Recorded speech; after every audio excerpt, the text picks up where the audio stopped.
Our scripture reading this morning comes from the book of Genesis, chapter 9. And if you'd like to follow along, you're welcome to, as the words are printed in your bulletins. Hear these sacred words.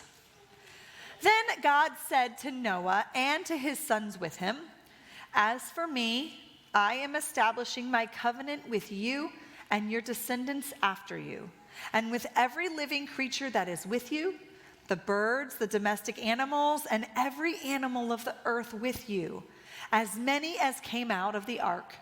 I establish my covenant with you, that never again shall all flesh be cut off by the waters of a flood, and never again shall there be a flood to destroy the earth." God said, "This is the sign of the covenant that I make between me and you and every living creature that is with you for all future generations. I have set my bow in the clouds, and it shall be a sign of the covenant between me and the earth.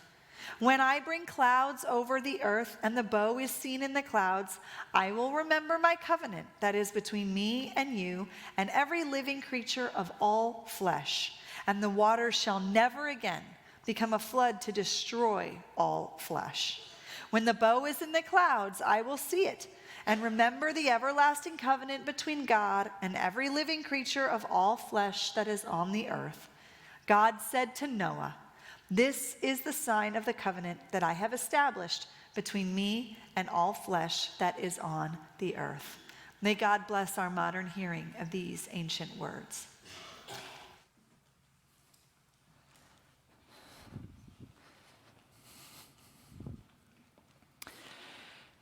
2024 has arrived. Have you made your New Year's resolution yet?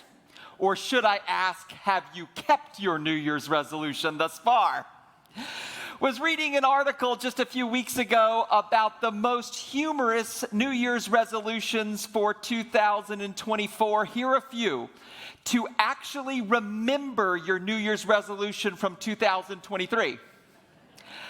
I also read one that to set out to be more productive in 2024 than Congress. Quite a high bar. I also read this resolution to embrace artificial intelligence like you would a teenager.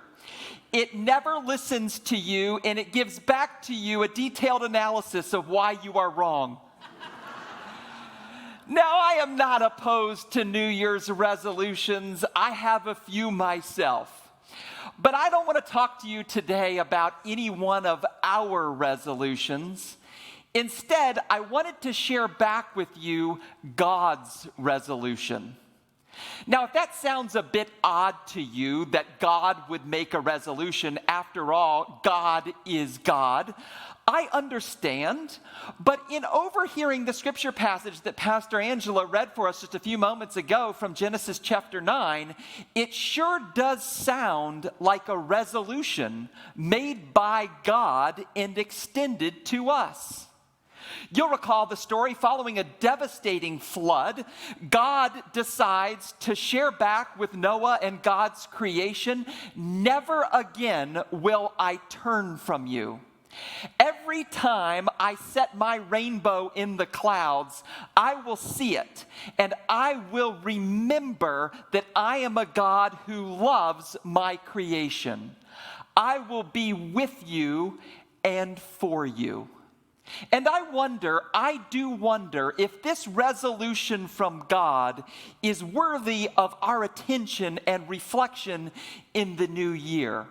What if the most important resolutions in the new year are not the ones that we make? What if it is the one that God makes to us? "I will be with you and for you."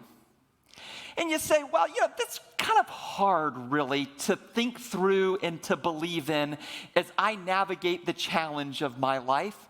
And my sense is that both you and I struggle to believe in this extraordinary resolve on behalf of God to make us this promise, in part because we live in a world and in a society where very few make or keep promises anymore.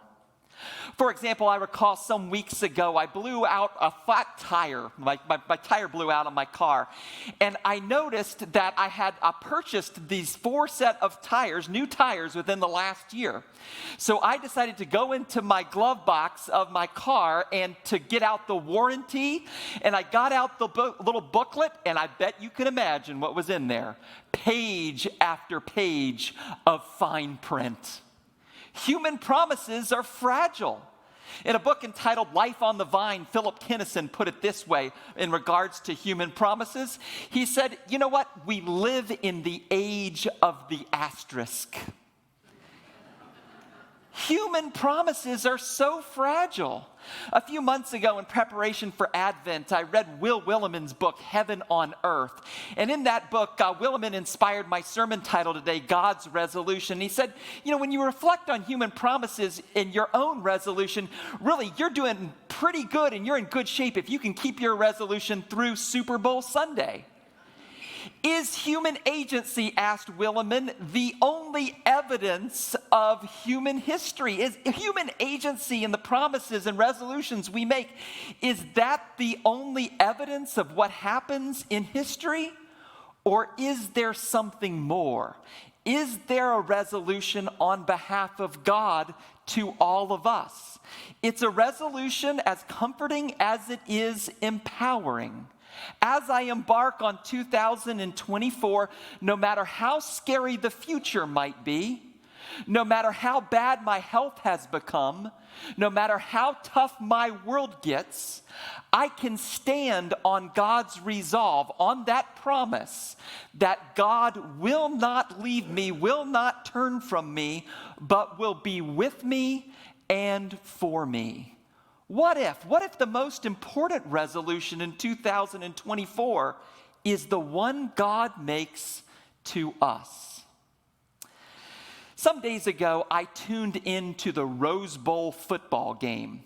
The game this year pitted Alabama versus Michigan. And if you don't like football, maybe you tuned into the Rose Bowl parade this year. And the game made made some history in regards to college football. And so sports writers were pontificating about Rose Bowl history over the years. And one of the sports writers I was reading discussed a moment in Rose Bowl history that was really pretty good. It was back in 1923. The game pitted the University of California Golden Bears against the Georgia Tech Yellow Jackets. And there was a player named Roy Riegels who played center for the University of California who went down into the infamous history of the Rose Bowl. There was a fumble. Riegels picked it up and ran the football 70 yards in the wrong direction, scoring points for the other team and earning himself the nickname Roy Wrong Way Riegels. Riegels went on to make the most of his blunder, became a motivational speaker, and a couple of years before he died, in the early 90s, he got voted into the Rose Bowl Hall of Fame, Riegels did. And a newspaper reporter asked him, Roy, when you got back to the sideline, what did your team say to you? And he said the team's quarterback pulled him aside and said, Roy, which team are you playing on? Are you with us or are you against us? It is only human nature as we navigate challenge, trouble, and problem to make believe that in some moments God has run away from us, that God is against us, that God is not with us in any given moment.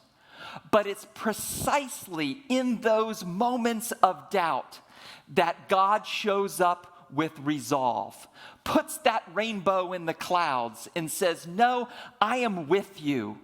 I am for you. As we embark on a new year, how wise might it be to put our hope and strength in more than just human agency, in more than just ourselves and our human promises. Put our hope and strength beyond our shoulders. Put our hope and strength into the God on the other side of the rainbow.